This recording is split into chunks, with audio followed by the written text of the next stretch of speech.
Hello everyone, I'm Nini FC, this is Blue Lions TV. Welcome to another match preview of our upcoming game tomorrow against Leicester City. You guys know how I break things down. I start off by giving my thoughts and opinions on the press conference. Then I give my predicted lineup for the game tomorrow. Then I get into the tactical talk in regards to our opponents and how we can beat them as well. But you guys, if you like the video and if you enjoy the content I bring, smash that like button. Help me get more than 500 likes for today's video, and expect there to be another News Daily video released later tonight, so make sure you stay tuned for that. Getting straight into things, starting with the press conference. Now, Sarri was asked quite a lot of questions today, quite a lot of interesting ones at that. When Sarri was asked about Mourinho, he expressed his sadness at Mourinho departing, saying that he admired him as a manager. When he was questioned about Christensen, of course, Barcelona signed a replacement, Murillo from Valencia. He was the guy that was playing for Inter Milan as well, but he has signed for Barcelona on a loan spell before a permanent deal is in place. And Sarri effectively said that Christensen isn't going to be on the market now. When he was asked about Christensen and his developments with his hamstring, Sarri said that it's not as serious and he expects Christensen to be out for a week. Of course, Sarri was questioned about Callum Wilson and current interest from our club in regards to him, and Sarri stated that Callum Wilson is a good player, but he has a very good friendship with Eddie Howe. They've been friends since Sarri's time at Empoli, and Sarri said that he wants to see Eddie Howe happy, basically implying that we aren't going to be signing the striker. Now things get more interesting. Of course, Sarri was asked about the current predicament with the false nine role, and he said that when it comes to Eden Hazard, Hazard actually loves playing in the system, but Sarri said that he needs to test this system out for another 2 to 3 games to really get the understanding for how this current team could break down deep defensive teams. Now it's funny because Sarri also said that he's spoken to Olivier Giroud about this, but he didn't imply that he spoke to Morata. Now, maybe the context could be Morata is currently out injured, so of course Giroud's the only fit striker. That seems to make more sense. But with the reports linking Morata with a move away, of course, it's not really news anymore. I've been saying for a while now that we do want to sell the guy, but I can tell you something I heard a few weeks ago. Obviously, after we beat Man City 2-0, the whole squad actually went out to celebrate. They went to David Luiz and Williams' restaurant where the whole team was there. Morata wasn't part of the squad. Instead, he went out with his family for a meal instead. Now, if anything, I find it very interesting. That's not me implying that Morata isn't getting along with the squad. I'm not implying that. I don't know anything in regards to that. But for me, it tells me that Morata might be a bit disillusioned with his stay at Chelsea so far. And to end the press conference review, Sarri was asked about Danny Drinkwater and his future. And Sarri basically said that with Danny Drinkwater, his main issue is the fact that he can't play in the midfield role that Sarri wants, and that makes quite a lot of sense. Sarri was stating that Drinkwater is best in the midfield too, and of course if you're playing in a midfield 3 and you've got a regista behind you, your 2 midfield players need to be very good offensively. And Sarri made this point during the summer when he was linked with a move to Paris Saint-Germain, and he said that with his ideals in football, he couldn't really get his ideals to work with a midfield of Verratti, Rabiot, etc, because there aren't any players that attack the spaces and move forwards. And this is what I love about Sarri. He always provides that context behind the scenes so us fans can really get the clearer picture. And really, I do sympathise with Danny Drinkwater now. Let's be serious. The guy is not a useless player.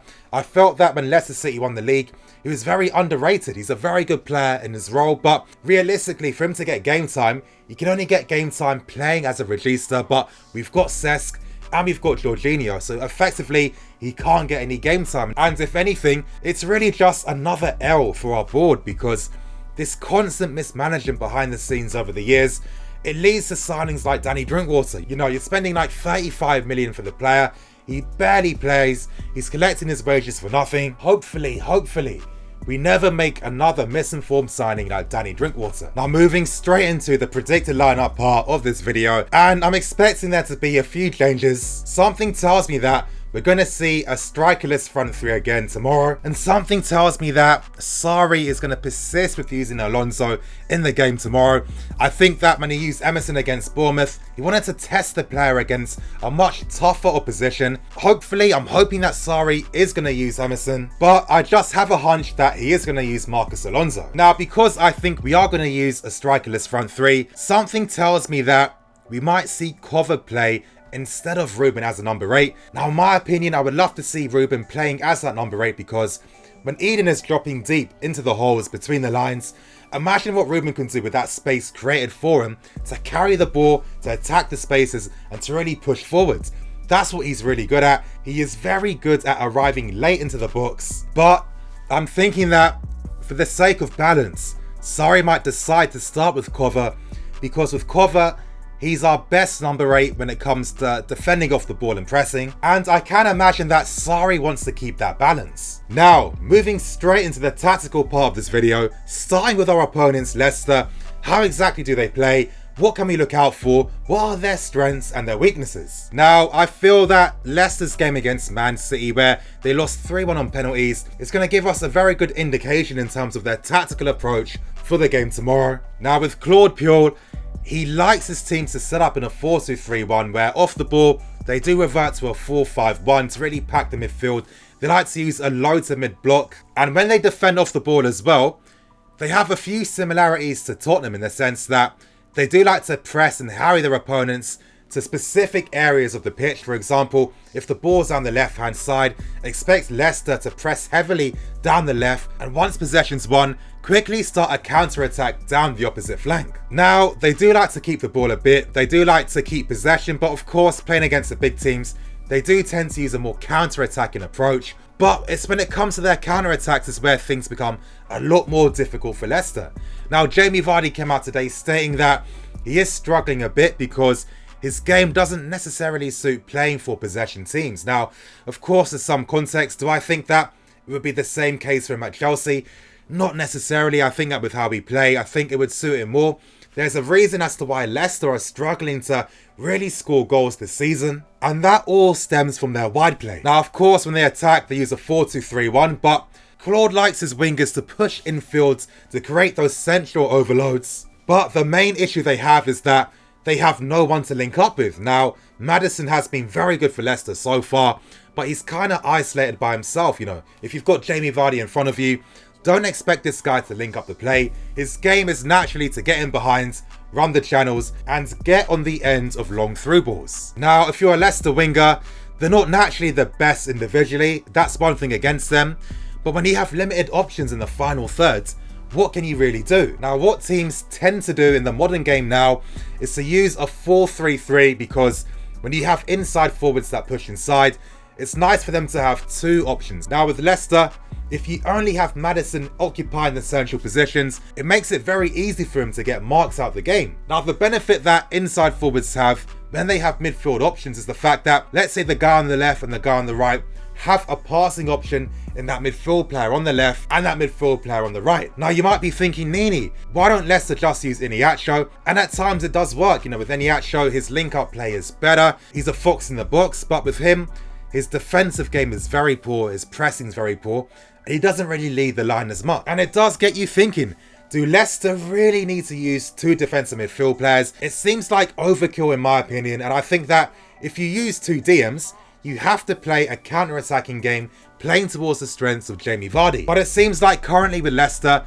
they're trying to do everything at once, and really, it's not really helping any of the players. With Leicester, they're really settling for mediocrity. I mean, they're just a mid-table team. Now, moving on to us, and how exactly can we beat Leicester? Now, I really think using a false nine system is going to be key to beating Leicester. As I said, I can imagine that Leicester most likely will try to launch their counter-attacks in the wide areas, but this is where the false nine system can really cause them issues. Now, remember, with a false nine, it implies that our striker isn't going to be up against an opposition defender.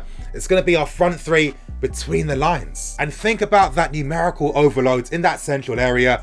Leicester have their two defensive midfield players. We have our three forwards in that area. Already we're 3 versus 2. Now, as I said, Leicester do defend in a 4-5-1 off the ball. So you might be thinking, well, Nini, they then beat us 5-3. But remember my point I was making earlier about how modern day teams like to utilise their inside forwards by using that 4-3-3. Now remember, we've got Cover, potentially Ruben, and Kante in the half space. That's effectively creating a 5v5 against Leicester. And remember, with the introduction of our fullbacks bombing forwards, creating those overloads, that's how we get that numerical advantage in midfield. And this is where I see us getting joy against Leicester. what we're most likely gonna do with our possession play is focus the ball down certain areas of the pitch. For example, if you've got the ball down the right hand side, expect us to keep it there, beat Leicester's press, and quickly switch the play to the opposite flank to try and isolate Leicester's defenders. And that's how we'll be able to drag Leicester out of position, create the holes between the lines, and really get straight at their defence. Now, just a quick point, if I was Claude, I would personally use a back three system because you want to try and have your guys man to man against our players. But something tells me that most likely might not happen. But anyway, my score prediction for the game tomorrow is 3-1 to Chelsea. I feel like it is going to be a very decent performance tomorrow. You guys, thank you for watching. As I said, expect there to be a news daily video coming out later tonight, so stay tuned for that. I'm NEFC, this is Blue Line CV, signing out.